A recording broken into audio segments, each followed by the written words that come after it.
Nayanam namaskritam naram chaiva narottamam devim saraswatim vyapsam tito jayodhirya nashta prayasho bhadreshu nityam bhagata sevaya bhagavati uttamashoki bhaktir bhavati naistiki nigama kaparo garitam param shukamakar anvita dravya samitam pibata bhagatam ashamarayam mahora harasikaparam Krishna swadama bhagate dhammagini karonasta dvishamasha paranako dunoditam Chamapiyada vishuddha vishuddham vibhav Samapyatayena vidambir bhukcharam prakyahidavo morahadyaram sankleshanabhanam musanti nanyataham Ramapiyada vishuddha vishuddham vibhav Samapyatayena vidambir bhukcharam prakyahidavo morahadyaram sankleshanabhanam musanti nanyataham Krishna sadam apagade dharmakini karunashta dvishamasha paranako dunodidaham Hey Krishna Karuna Sindhu Dino Bandhu Jagapate Gopesha Gopika Kanta Radhakanta Namostute Jayatam Surito Pangor Mama Mandir Matir Gati Matsavasha Paramboja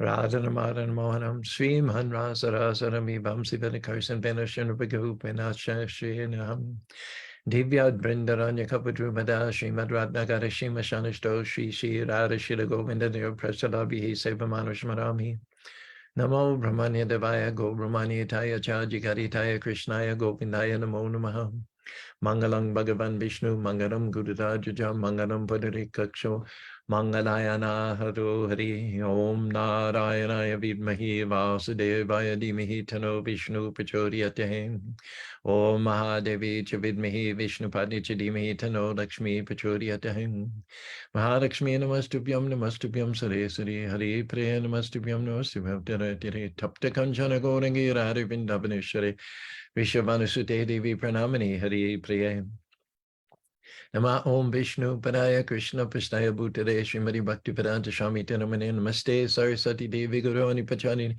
Nirvishesa Sanivadi Praskada Desarani Sri Krishna Chaitanya Prabhu Nityananda Shri Advaita Gadadhar Shiva Sadi Gaur Bhaktavindam Hare Krishna Krishna Krishna Hare Hare Hare Rama Rama Rama Hare Hare. Good morning to Rob on Zoom, my Bobby on Facebook. We're going back to the pastime of Gajendra, the powerful elephant, sporting in the lotus-filled waters of a mountain lake, enjoying intoxicating beverages, enjoying his power, his wealth, his influence, his bodily strength, vigor, enjoying the company of his many wives and children.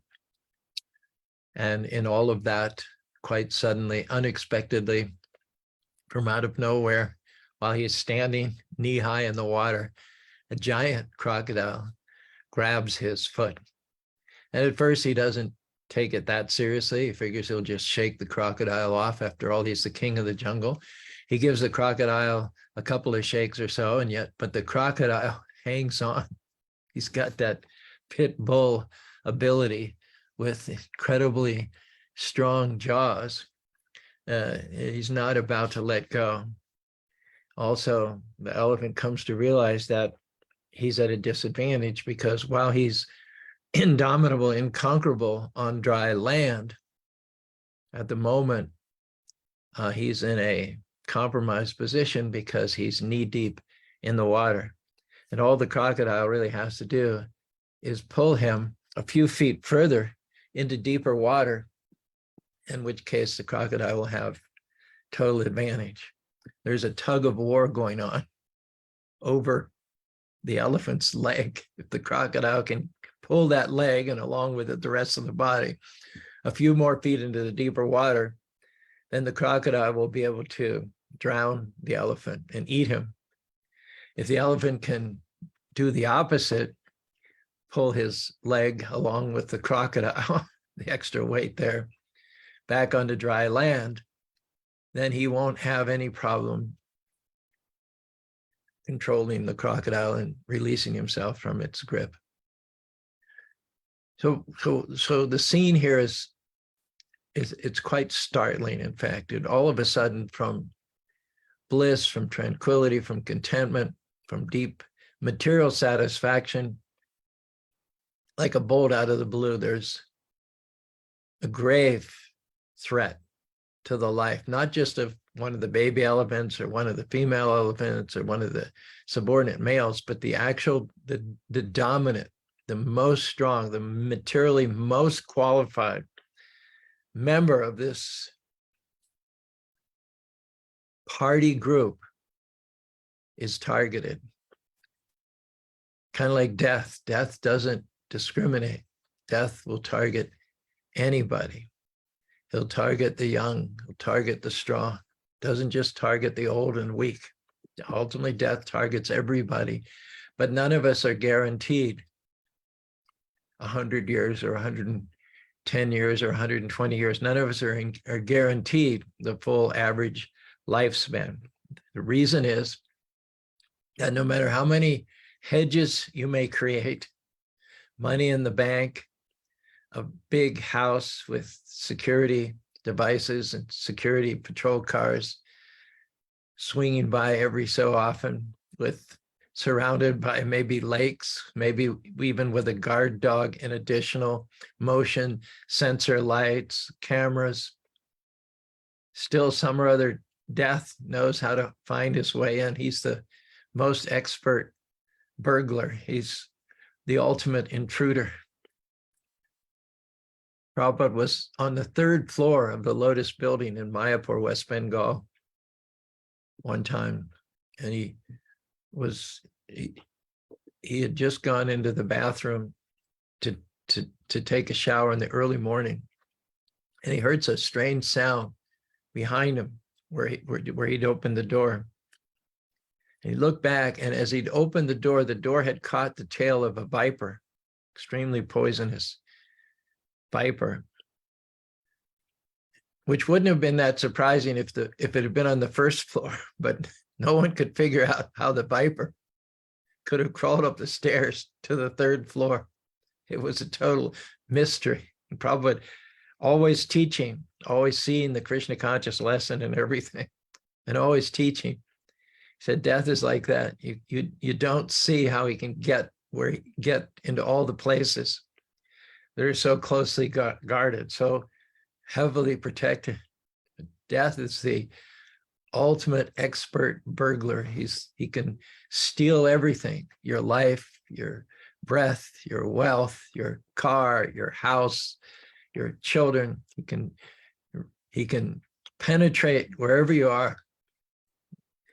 Some people say that Stalin, with an army of millions and millions of soldiers, suffered under the illusion that as long as he stayed couched in the midst of all his armed forces, death would never be able to reach him.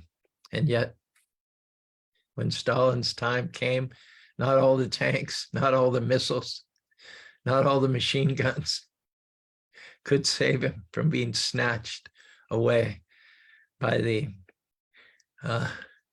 inexorable hand of death.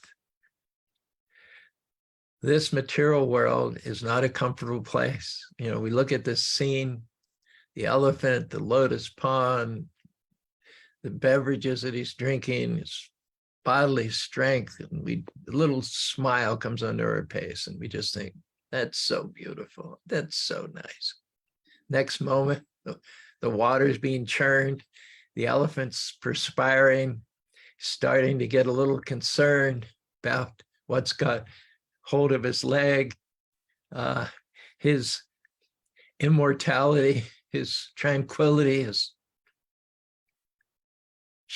shattered, and now he's fighting tooth and nail, foot and jaw for his life. Isn't that the true nature of this material world? No matter how much we care to delude or dupe ourselves that it's anything else, it is first and foremost samsritaya para palava param mahat punyam masho marari bhavam buddhir vatsa param param param viparanatesham. There is danger, not just occasionally, not just intermittently. There is danger at every single step in this material world. We think in the modern civilization, we have a nice house, we have a nice car, nice wife, nice children, nice job. Our life is perfect. In America, most people own at least one car. Probably the average is 2 cars per family. Many have 3, 4 cars. We have some neighbors across the street that seem to have at any given time 6 to 8 cars parked in their driveway and in their garages. So one of the perks of living in America, one of the wealthiest countries of the world, is that you'll have a car. Pretty much everybody has a car. Very rare someone doesn't have a car. And it's nice to have a car. Freeways are well maintained. You can get where you need to go at high speeds. There are rest stops where you can get gas, you can get refreshments. Every imaginable amenity is there. It would seem to be such a nice thing. But what's the downside? So many, thousands and thousands of people die in automobile accidents. If you think that this material world is a very happy place because you can get a nice car with a navigation system and automatic transmission and regenerative brakes and a hybrid engine, think again. That does not change the fact that this material world is full of danger. In fact, that leap ahead, that technological leap ahead in terms of transportation, the advantage that we've gained in terms of getting to where we want to go much faster. Imagine 100 years ago, if you wanted to go from Spanish Fork to Salt Lake City, it would take you a day and a half. And you have so many problems about what to do, what animal to take and how to feed them and where you're going to spend the night. And you might have highwaymen on the way to deal with. So there have been conveniences achieved by modern technology. You can go to Salt Lake City without giving it a second thought, without a lot of planning.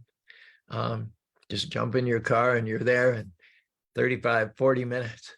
But it's not all roses. And the reason is that the nature of this material world is that it's full of danger. This material world is not here to make our life comfortable any more than the prison house is meant as a resort destination. Up here in Bluffdale, Utah, just north of us, the point of the mountain, there's a penitentiary called Bluffdale Prison. So we don't call it Club Bluffdale. We don't call it Bluffdale Med. We don't call it Bluffdale Sandal. No one goes there for comfort. If you're a more powerful, more influential prisoner, if you're higher up in one of the gangs, you can get a few more comforts, amenities in the prison than the most general members of the population get. But you'll not get the level of comfort in the prison that you could get as an honest citizen working at a lucrative job outside. That's not possible. You may hedge against the discomfort, against the inconvenient. You may hedge against the fact that your home is a 10 by 10 cell with bars and a toilet in the corner and an uncomfortable bed. You may soften up some of those rough edges, but until you get out of the prison, you'll never know what anxiety-free life is like. Even the strongest, most powerful prisoners has to watch his back at all moments, because any moment someone could come from another gang, someone that he's offended, someone that he looked wrong at. He held his glance for a tick too long, and now that person's got it in for him. There is danger at every single step in this material world. We talked yesterday about how if you wanted to sum up the advancement of technology since we dropped the atom bomb in 1946, it would be that we brought death closer. We brought death closer. Examples given in the second canto, there's a frog. We have a big bullfrog in our pond here. He'll do bubbut, bubbut, bubbut towards sunset. He's in a celebratory mood. He's had food. He's got water at hand. He's feeling quite chuffed. He's feeling quite happy, and he enunciates that with his bubbut, ribbit, bubbut, ribbit, ribbit at night. And he thinks life is good.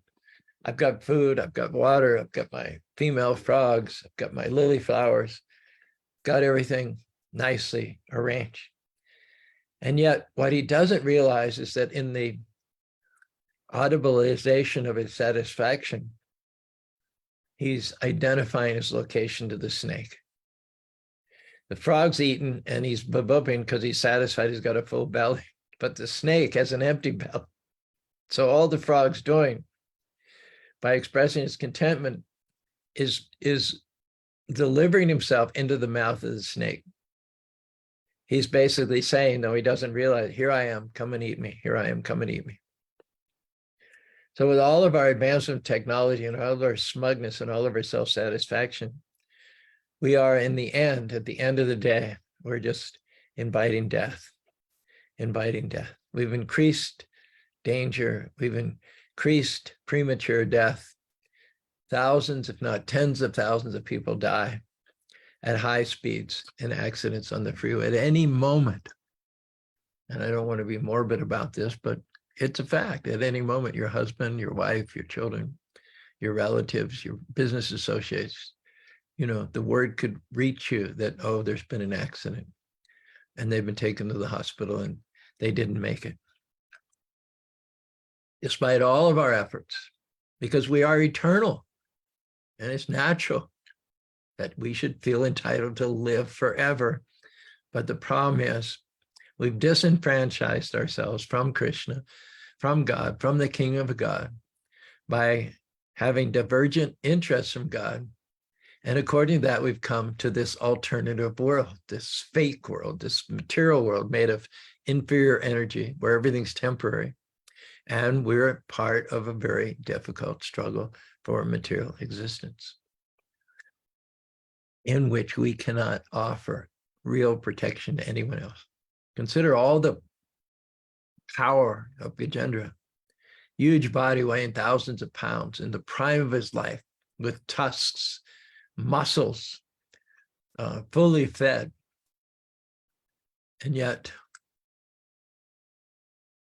he could not be protected from the jaws of the crocodile. And once the jaws of the crocodile clamped around his leg, none of the other elephants cared to intervene on his behalf, because then they would be putting themselves at a disadvantage. And after all, if the biggest and the strongest of the elephants is fighting for his life in knee-high water, what will become of a weaker elephant if they should put themselves in that same susceptible, vulnerable position? Prahlad Maharaj tells us about how not only is it dangerous in this material life, but despite the best efforts of our well-wishers and friends and parents and physicians, we still cannot give ultimate protection. And sooner or later, death is going to come, tap us on the shoulder, drag us away without any notification. Prahlad says, Balashandeha sataram pitanunushanha natasha chagaram taptasha tat pradividur yaihana shishtas tavad vibu tanu bitam twadapekshatanam. The parents naturally want to protect the child. If the child gets sick and the parents are people of means, they will hire the best surgeon. They will hire the best physician who will give them the top of the line medicine in order to restore their child to health. And yet, in spite of all these efforts on the part of the parent, the child often dies.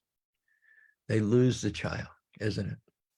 You give the child the best physician, the person who's the most experienced person in treating the very disease from which the child suffers, and still no physician can say that they've never lost a patient. No physician can say that. And depending on the severity and the nature of the disease, even the best physicians may have lost more patients than they saved, despite their expertise, despite their knowledge, despite the pharmacopoeia at their disposal. Parents love their children. Parent would sacrifice their life. Parent would say, take me, let my child live.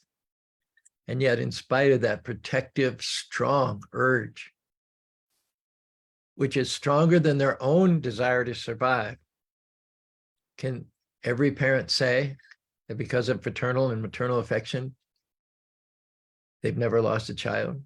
Is it true to say that despite the strong, it might be the strongest urge that we have,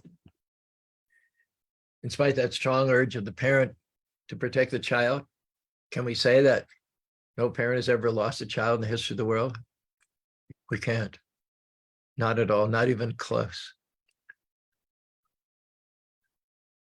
Another example of our ineffectiveness is when crossing an ocean.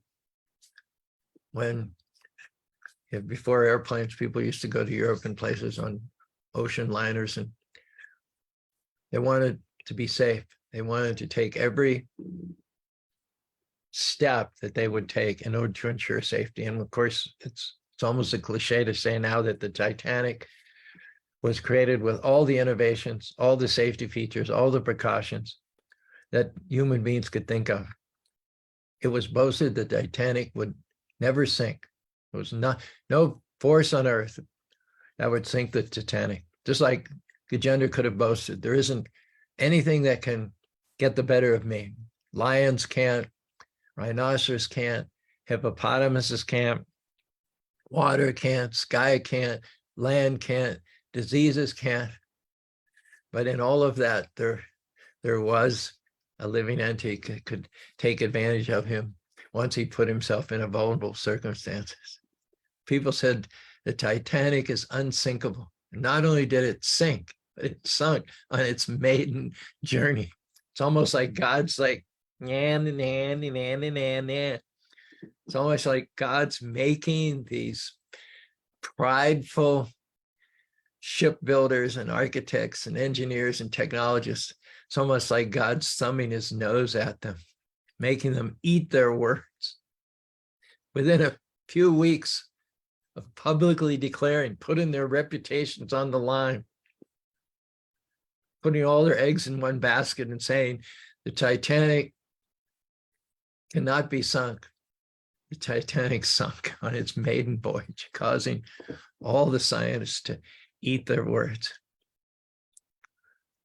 In spite of the best boat, in spite of the best means of transportation, whether it's a car or whether it's a boat, we see thousands and thousands of people die. Airplanes is the primary mode of transportation. Airports are packed every day from morning to night. People sitting in the lounges waiting to board. And for the most part, they're safe. During the year, you'll hardly even have one fatality on commercial airlines in America, but they're not perfectly safe. There are accidents that happen periodically. We read almost daily that some airlines somewhere in the world, it might be Kenya or Nigeria or Uganda, somewhere, Indonesia, and occasionally American, occasionally Lufthansa, and occasionally Qantas. It's inevitable that the plane will go down and people will lose their lives. So we're brought into this world to die. We're born to die. That's not true in the spiritual world, but when you abdicate your position in the spiritual world and come to this material world, you're born to die. The day of your birth is also the day that the countdown begins to your death. No one ever went to a cemetery and saw a date of birth and no date of death. Of course, if the person's still living, the date of death is yet to be determined, but count on the fact that there will be on the right-hand side, as there is on the left-hand side, a date of birth, that there already is for the majority of people who live since the beginning of history. And for those who are still happen to be living in a very short time, tomorrow, the day after, there'll be someone etching a date of death on the right-hand side.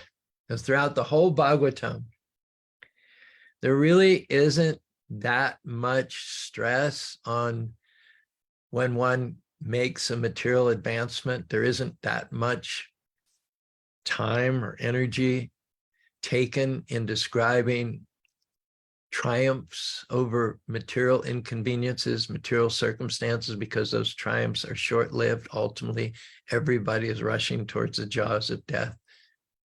Kaloshmin loka sayakri pravata loka shamani rita pivsham te bashita pratinikushuya. Arjuna looks at Krishna's universal form in the 11th chapter of the Bhagavad Gita, and he sees all the Kauravas rushing towards the mouths of Kṛṣṇa, and Kṛṣṇa consuming them with his jaws. Kṛṣṇa is in his formless time. Kaloshmin lokasam. And Kṛṣṇa declares to Arjuna in a voice like thunder, time, I am the destroyer of all worlds, and I've come to engage all men.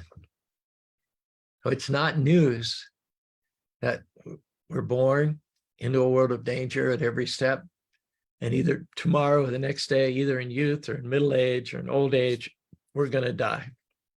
So if someone improves their position within this material world, the Bhagavatam doesn't take much note of that. Let's consider the case of Dhruva. Dhruva tried to get up on the lap of his father as a 5-year-old child. His father wouldn't let him get up on the lap.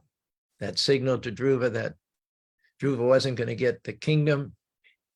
He was the oldest son of the father, but he wasn't going to get the kingdom. And so Dhruva went out, he did austerities, and Kṛṣṇa restored him his kingdom. In fact, Kṛṣṇa restored him a kingdom greater than that of his father. But there are not many details. It just says that Dhruva reigned for so many thousands of years and everything was good.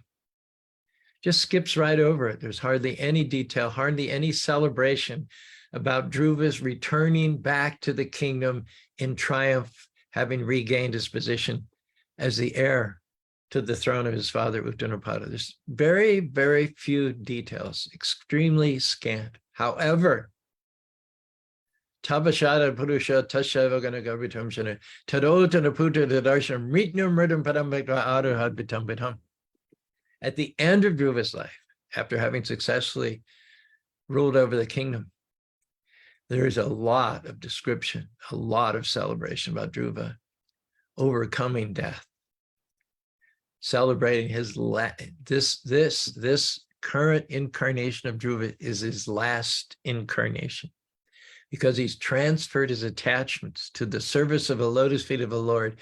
He is not again going to be cast into the womb of a mother to undergo another round of birth, death, disease, and old age. He has now achieved shelter at the lotus feet of Kṛṣṇa. And to celebrate that, Mritnu Murdam Padam Badba, there's a golden chariot driven by the Vishnu Dutas that arrives to embark Kṛṣṇa and Dhruva Maharaj back to the spiritual world. The effulgent, beautiful, four-armed, blue-skinned Vishnu Dutas offer their obeisances to the great devotee Dhruva Maharaj. They invite him to get on this golden airplane, which is described as big as a house. Not only that, Mritnu Murdam Padan Badga, death himself comes rushing, just like death comes rushing to all of us. But for most of us, it's a cause of great lamentation, a great trauma. That death is coming to interrupt, to bring an abrupt cessation to all of our materialistic activities. But for Dhruva, it wasn't like that. Death was running towards Dhruva in order to bow down before Dhruva and offer his back as a footstool, that Dhruva could step up into the golden airplane using the personification of death as a footstool. There's great detail about this, great celebration. Not so much about when you improve your material circumstances or when you get a technological breakthrough or a leap of advancement, because all that's temporary.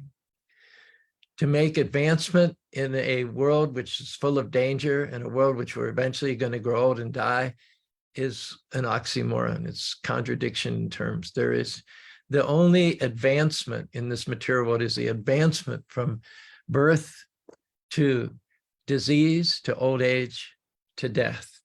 And it could argue whether that's an advancement. Sometimes we say a corpse is in a state of advanced decomposition. So you might apply that same terminology to quote unquote modern society. Everyone is so proud of our advancement, but it might be said that modern society is advanced in terms of decomposition. Technology has robbed us of our natural instincts, our analytical thinking, our attention span. We're less healthy. We eat less we're less active. It's practically impossible to get kids to go outside and play nowadays. What was common, what we did for 10, 12 hours a day when we were kids, is like so rare and so uncommon nowadays. Kid will throw a tantrum if you suggest he goes out and plays catch with dad in the front yard or wrestles with his older brother. Yes, we're an advanced society, but a good argument could be made that we're advanced in terms of decomposition. So with the priorities properly aligned, the celebrations that you read about in the Bhagavatam are celebrations of those who have successfully extracted themselves from this material world of birth, death, disease, and gone back home, back to God. Similarly, Maharaj Prithu, in the 4th canto of the Bhagavatam, same canto as Dhruva Maharaj, in fact. Maharaj Prithu takes over from Venu, his atheistic father. He's coronated. And there's some description of Maharaj Prithu's coronation of his ascendant to the throne, along with Archie, his wife. And there's some very good dialogue there, which it mostly consists of Maharaj Prithu deflecting the praise of bards and sages. Prithu says, in the face of all this lavish praise, which is given him at the time of his coronation, I haven't done anything yet. Wait till I do something, and then you can talk about my track record. So there's the hint, there's the beginning of a lot of description celebrating the ascendant of Prithu Maharaj on the throne. And in fact, it was a joyful time because his father had persecuted the Brahmins, stopped the sacrifices. His father was a wretch. His father was a tyrant. And it was a great cause of celebration that his father was killed. And the son, who is in fact a Shaktavish avatar of Vishnu, ascends to the throne. Things are going to go from black to white. There's a total turnaround, which is certainly a cause for celebration, and yet it's given short shift. Aside from a few passages, there isn't much description of Maharaj Prithu ascending to the throne. Now these material triumphs would be the subject matter of movies, multi-million-dollar movies, best-selling novels about how the hero finally overcomes his obstacles and gets his kingdom back, or how he finally revenges the unfair, cowardly death of his father by punishing the wrongdoers. And the whole range of art and literature and cinematography in this world has to do with temporary triumphs in a world in which everybody is going to bite the dust eventually. In this material world, nobody ultimately triumphs unless they regain their Krishna consciousness. There's only one game, and that game is to reclaim your Krishna consciousness so that at the end of this life, you're not cast down again into another material body, but you go back home, back to God. And similarly with Maharaj Prithu, the end of his life is celebrated. Nanveshe Vraja Tavashakare Hara Didijistapara Tenevashatam Yato Hariya Bija Shrigarastata. As Maharaj Prithu, his body was immolated on the funeral pyre by his queen, Archie. Archie, also wanting to go to where the soul of her husband would go, entered into the flames. And as the denizens of the higher planets watched from the wood and the fire and the smoke and the sparks of the funeral pyre, came the liberated, purified, liberated spiritual forms of Prithu and Archie. And as the demigods watched, just like fire comes from wood, fire comes out of wood, similarly coming out of the fire were the karma-free, spiritually liberated, eternal forms of Prithu with his wife Archie, just like Lakshmi Narayan. And they came up, and the wives of the demigods kind of assumed that Prithu and Archie would be rejoining them on the heavenly planets. And so they started to prepare some flower garlands by way of welcome. And They started singing songs, and they were prepared to have a great celebration, assuming that Prithu and Archie would join them on the heavenly planets. But again, they were disappointed. Again, the Bhagavatam skips over that, minimizes that. Prithu and Archie, they got level with the heavenly planets. And just as the demigoddesses were starting to offer them arti and show them to where their house was and everything, they continued to rise. To the great astonishment of the demigods and their wives, they went up beyond the temporary higher planets of this material world, and they went out of sight. They were going back to home, back to Godhead. And that whole scene is described with a lot of detail. Victory in the Bhagavatam is not victory over your enemies. It's not victory over disenfranchised, not victory over unfair situations. The ultimate victory is victory over death. When the sage in the Ramayana, as it's described, the sage Vashishta visits the palace of Dasarath, Prabhupada points out the way that Dasarath greets the sage Vashishta. Saints and sages are 100% engaged in overcoming birth, death, disease, and old age, cultivating Kṛṣṇa consciousness. It's to be assumed that with the best of the saints and sages, this is their last birth from the material world. They're kings, they still have a lot of detachment. They still have a lot of divestment to do from the throne to the forest and then back to home, back to Godhead.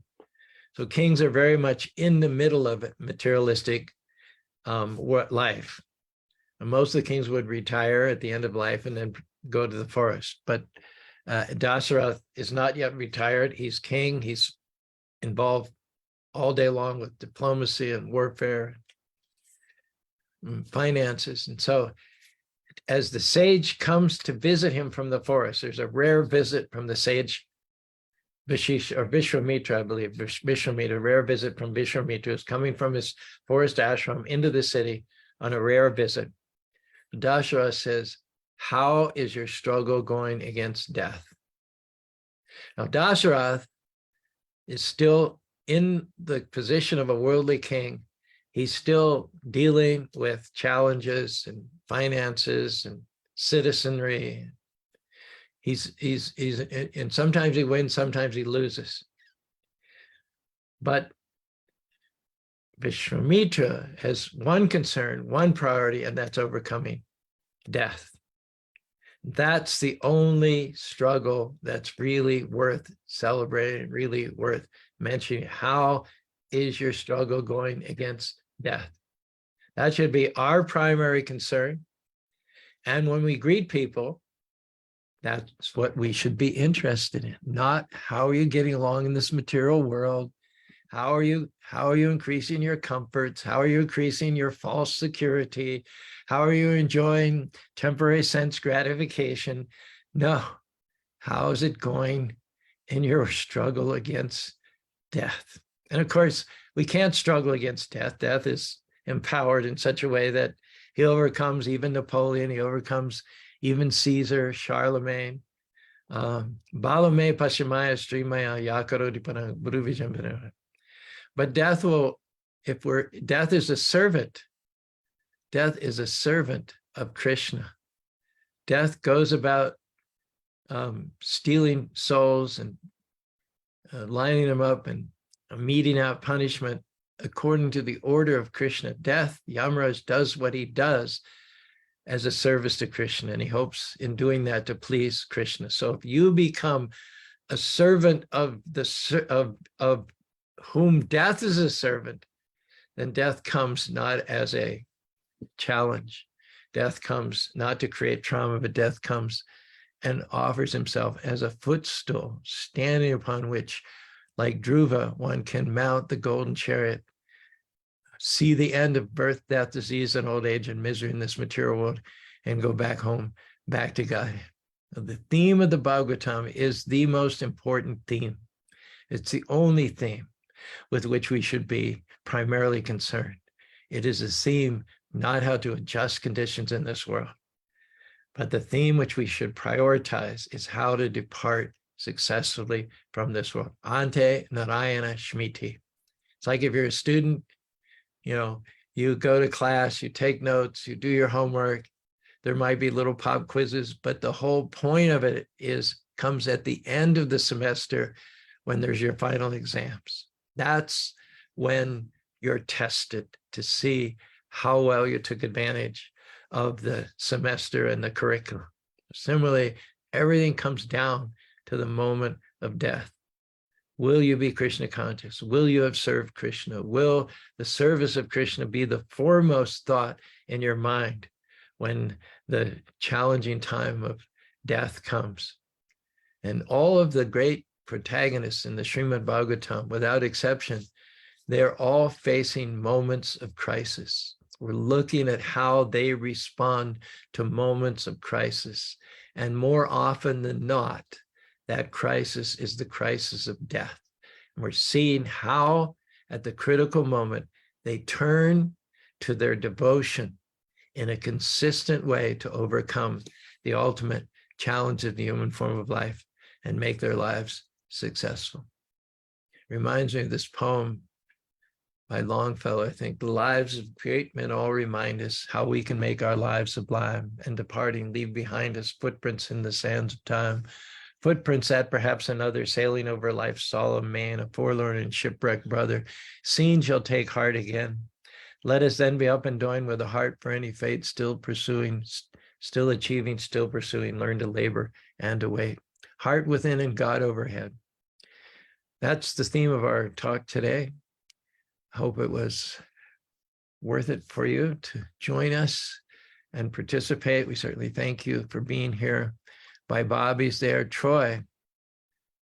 As far as I know, Troy's still in Philippines or something. Does that mean you're listening all the way from the Philippines, Troy, or have you returned finally from your long odyssey to America? Troy's had a lot of adventures and he's chronicled them very well on Facebook. I've been following him. Thanks for joining us wherever you are, Troy. And from Ephraim, Shali Shirley. Thank you also. Oh, Troy, he just typed in, he's in Indonesia now. He's in Bali. Oh, yeah. Tough. My heart bleeds for you. But don't forget, even in paradise, there's danger at every step. So don't forget. Remember Krishna at every moment and never forget him. Even in Bali. It's a good example. Indraduma was in Gajendra was in Bali, you might say, metaphorically figures. He was in Bali, and yet still he was vulnerable. So the only shelter is Krishna. Rob, are you there? Do you have some sayings you'd like to share with us? Hare Krishna, Prabhuji. Haribo, are you on the road or are you at home? I am on the road. Okay, you sound a little. You have some takeaways. Your voice sounds roadish. Yes, it is very roadish right now. So what I got is we can all learn from the pachyderm.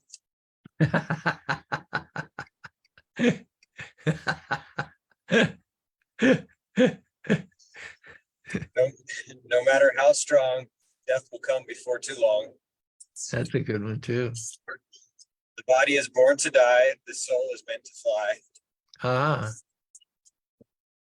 No more birth, death, old age, and disease, if you please. And even paradise is not that nice. You've been listening very carefully to all of her points. You've encapsulated them very well. Please do send them to me. I'll look forward to posting them and sharing them with those who come along later and catch up our recording as it stands there on Facebook. So this has been Transcendental Tuesday. I think we entitled this segment, Gajendra's life is in danger, and whose life is not in danger in this material world. The counteractive action is chanting Hare Krishna, Krishna Krishna, Hare Hare, Hare Rama, Rama Rama, Hare Hare.